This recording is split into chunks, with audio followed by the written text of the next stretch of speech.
আমার কাছে অনেক মানুষের মেসেজ আসে যে স্যার আমার তো কোনো সাপোর্ট ছিল না, আমার মা বাবা আমাকে সাপোর্ট করতো না। যদি আজ আমার বন্ধুবান্ধব, আমার মা বাবা, আমার আত্মীয় স্বজন, আমার আপন মানুষেরা আমাকে সাপোর্ট করতো, তাহলে আমি আজ অনেক বড় কিছু করে ফেলতাম। আমি কিছু একটা করে দেখাতাম। আমার খুব কাছের বন্ধুরাও এটা বলে, ঘরের লোকজনের সাপোর্ট আমিও পাইনি, পাশে কেউ ছিল না। না, না হলে আজ জীবনটা অনেক আলাদা হতো। এত এসএমএস এরকম আসে, কমেন্ট আসে, আর আমি এইসব পড়ি এবং শুনে হাসি। একটা প্রশ্ন করি আপনাদের, খুব সহজ একটা প্রশ্ন, শুধু হ্যাঁ বা নাতে উত্তর দিন। ধরুন আপনাকে কেউ সাপোর্ট করছে না, না আপনার বাবা মা, না আপনার বন্ধু, না আপনার গার্লফ্রেন্ড বয়ফ্রেন্ড, স্বামী স্ত্রী, শুভাকাঙ্ক্ষী, স্কুলে কলেজে চাকরিতে, কেউ না। এমন অবস্থাতেও কি আপনি সেই স্বপ্নটা বেছে নেবেন?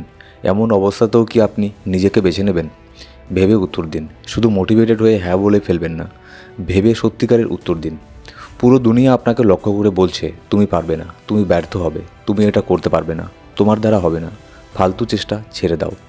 তবু আপনি নিজেকে বেছে নিচ্ছেন, কারণ আপনি জানেন এটা আমি, এটা আমার অংশ, আমি এটা করতে চাই, আমি এর জন্যই জন্মেছি। যদি আপনি নিজেকে বেছে নিচ্ছেন, তাহলে আমি আপনাকে একটা প্রতিশ্রুতি দিচ্ছি, আপনাকে সফল হতে কেউ আটকাতে পারবে না। যদি আপনি নিজের সাথে সত্য থাকেন, if you are true to yourself, success is guaranteed. যদি আপনি সেই লাকি মানুষদের একজন হন, যাদের বাবা মা, বন্ধু, আত্মীয়রা সবাই সাপোর্ট করেন, তাহলে তো খুব ভালো। কিন্তু অনেক মানুষ আছে এই দুনিয়ায় যাদের একটা স্বপ্ন আছে, একটা লক্ষ্য আছে, কিন্তু কোনো সাপোর্ট নেই, কোনো মরাল সাপোর্ট নেই। বরং তাদের উপর চাপিয়ে দেওয়া হয়, তোমাকে তো ইঞ্জিনিয়ার হতে হবে, তোমাকে তো এমবিএ করতে হবে, এইটা ছাড়া আর কিচ্ছু করতে পারবে না। যদি সেই মানুষগুলো নিজেদের সাপোর্ট করে, নিজের স্বপ্নকে বেছে নেয়, তাহলে আমি গ্যারান্টি দিচ্ছি ওরাও সফল হবেই। কিন্তু এখন একটা কঠিন সত্য বলবো, জীবন থেকে শেখা এক জিনিস যেটা খুবই কড়া, কেউ আপনাকে সাহায্য করতে আসবে না। Nobody is going to help you. আপনি একা এসেছেন এই দুনিয়ায়, একা চলে যাবেন। আজকের ভিডিও একটু প্র্যাকটিক্যালি হচ্ছে, হ্যাঁ একটু বাস্তবধর্মী, কিন্তু এটা বোঝা খুব দরকার। আমি যেটা বলছি সেটা ভিডিওর শেষ পর্যন্ত শুনুন এবং তারপরে বুঝুন। আপনি একা ছিলেন, একা আছেন, আর একাই থাকবেন। আপনার জীবনে মানুষ আসবে, আপনার পার্টনার, বাবা মা, বন্ধু সবাই আসবে, কিন্তু এই যে আপনার স্বপ্ন, এই যে আপনার লক্ষ্য, এটা একান্ত আপনারই, এটা আপনার নিজের একটা অংশ। আপনাকেই এটাকে রক্ষা করতে হবে। No one is going to save you. কেউ আপনাকে বাঁচাতে আসবে না, কেউ সাহায্য করতেও আসবে না। আপনি যদি ঈশ্বরের কাছেও প্রার্থনা করেন, তাহলে তিনিও তখনই সাহায্য করবেন যখন আপনি নিজেকে সাহায্য করতে শুরু করবেন। God helps those who help themselves. কারণ ঈশ্বর তাকেই সাহায্য করে যে আগে নিজেকে সাহায্য করে। আমি জানি অনেকে খুব রিলিজিয়াস, মানে ধার্মিক আর ইমোশনাল, তাদের কাছে এই কথাগুলো বোঝা হয়তো একটু কঠিন। বরং কেউ এই রকম কিছু বললেই বলে এই লোক কি ভুল বলছে। আমার সাথেও এমন হয়েছে। আমি অনেক ভিডিও বানিয়েছি যেখানে বলেছি প্রার্থনা করার দরকার নেই, কিন্তু তারা বোঝে না আমি কি বোঝাতে চাইছি, আমার আসল মানে কি। তারা শুধু ভাবে ভুল কথা বলছে। হতে পারে আমার কথা শুনে আপনাদের খারাপ লাগবে, কিন্তু এটাই সত্য। সেই 100টা মিথ্যে আশ্বাসের চেয়ে অনেক বেশি মূল্যবান একটা কঠিন সত্য। আপনি যেই ম্যানিফেস্টেশন বা ল অফ অ্যাট্রাকশন ব্যবহার করছেন, সেটা কাজ করছে না, কারণ আপনার মাইন্ডসেট হয়ে গেছে ভিকটিম মাইন্ডসেট।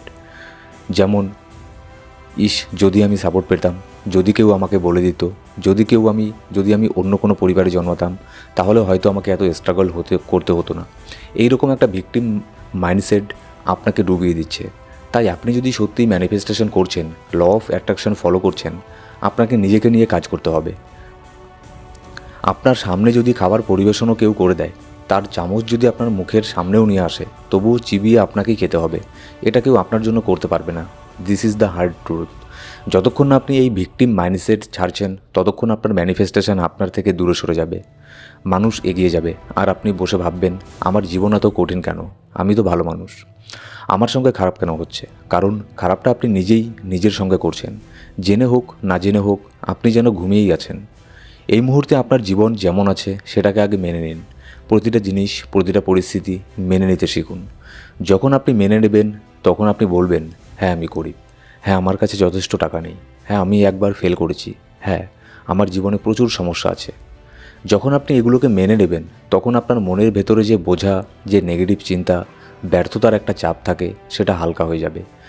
আর তখনই আপনার মন নিজেই নিজের থেকে একটা প্রশ্ন তুলবে, এখন আমি কি করতে পারি, আমি নিজেকে কিভাবে আরও ভালো বানাতে পারি, এই নেগেটিভ চিন্তাভাবনা থেকে আমি কিভাবে বের হতে পারি, আমি কিভাবে ধনী হতে পারি। আমি তো অনেক দারিদ্র দেখেছি, এবার চাই ভালোভাবে জীবনকে বাঁচতে। যখন আপনার মন এই প্রশ্ন করতে শুরু করবে, তখন আপনি সমাধানের পথ খুঁজে পাবেন। কারণ আগে আপনি ভিকটিম ছিলেন, আপনি শুধু নেতিবাচক দিকটাই দেখতেন। আপনার মতো বয়সের একজন ছেলে একটা দামি গাড়ি চালালে আপনি ভাবতেন, দেখো কোনো বড়লোকের খারাপ ছেলে, বাবা টাকাওয়ালা তাই এত কিছু পাচ্ছে। কিন্তু এখন যখন আপনি সেই ভিকটিম মানসিকতা ছেড়ে দিয়েছেন, তখন আপনি বলছেন, ও পারলে আমি কেন পারবো না। এইটাই পার্থক্য।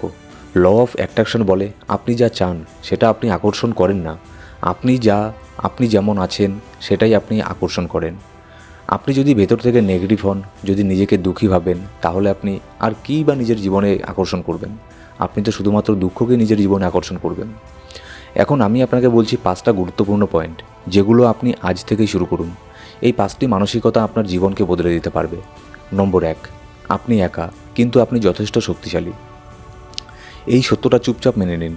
আপনার জীবনের পরিবর্তন আনার জন্য অন্য কারোরও দরকার নেই। আপনি একা, কিন্তু আপনি পারার মতো ক্ষমতাবান। নম্বর 2, না বলা লোকেদের বিশ্বাস করবেন না। না বলা লোক মানে যারা সব কিছুতেই না করে, নেগেটিভ কথা বলে। ধরুন আপনার আঙ্কেল ব্যাংকে চাকরি করেন। আপনি যদি তাকে বলেন, আঙ্কেল আমি একটা ব্যবসা শুরু করতে চাই, তাহলে তিনি কি বলবেন? না, এই সময় ব্যবসা ভালো না, সব টাকা ডুবে যাবে, বরং তুমি চাকরিতে মন দাও। কারণ উনি তো ব্যাংকে চাকরি করেন, তিনি ব্যবসা বোঝেন না। আপনি যাদের থেকে শিখবেন তারা হওয়া উচিত যারা নিজের হাতে সেই জিনিস করেছেন। একজন সত্যিকারের ব্যবসায়ীকে জিজ্ঞেস করুন, তিনি বলবেন, হ্যাঁ করো, এইভাবে করো, এমন করে করো, কারণ তিনি সেই জিনিসটাকে বোঝেন। নম্বর 3, নেগেটিভ চিন্তাভাবনা সরিয়ে ফেলুন। প্রথমে নিজের মাথা থেকে নেগেটিভ চিন্তা সরান, তারপর নিজের চারপাশ থেকে নেগেটিভ সরান। আপনার বন্ধুরা, বাড়ির লোক, প্রতিবেশী যে যেখানে নেতিবাচক কথা বলছে, সেখান থেকে একটু একটু করে নিজেকে আলাদা করুন। নিজেকে ধীরে ধীরে এমন একটি পরিবেশে নিয়ে যান যেখানে পজিটিভিটি আছে। কারণ যত বেশি পজিটিভ থাকবেন তত মন হালকা হবে। হালকা মন হলে আপনি ওড়ার মতো বোধ করবেন। তখন আপনি জীবনের পরবর্তী ধাপ বুঝতে পারবেন আর আপনি অপ্রতিরোধ্য হয়ে উঠবেন। নম্বর 4, কেউ আপনাকে নিয়ে ভাবে না। এই সত্যটা বোঝা খুব দরকার।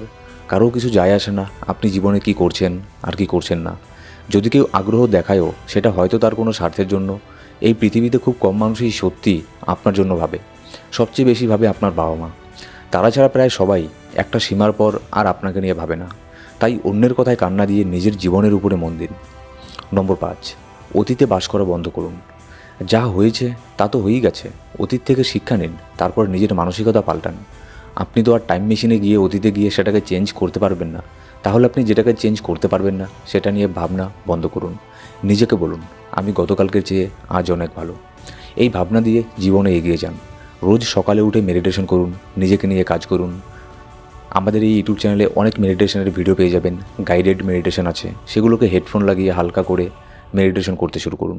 জানি নেগেটিভ চিন্তা আসবে, কিন্তু তখনও আপনার লক্ষ্য নিয়ে ভাবুন। নিজের স্বপ্ন, নিজের লক্ষ্য এই নিয়েই বারবার চিন্তা করুন। রাতে ঘুমোতে যাওয়ার আগে দিনে যতবার সম্ভব মনকে প্রশিক্ষণ দিন। পজিটিভ চিন্তা করুন, অ্যাফার্মেশন বলুন, মনে মনে নিজের সাফল্যের ছবি আঁকুন।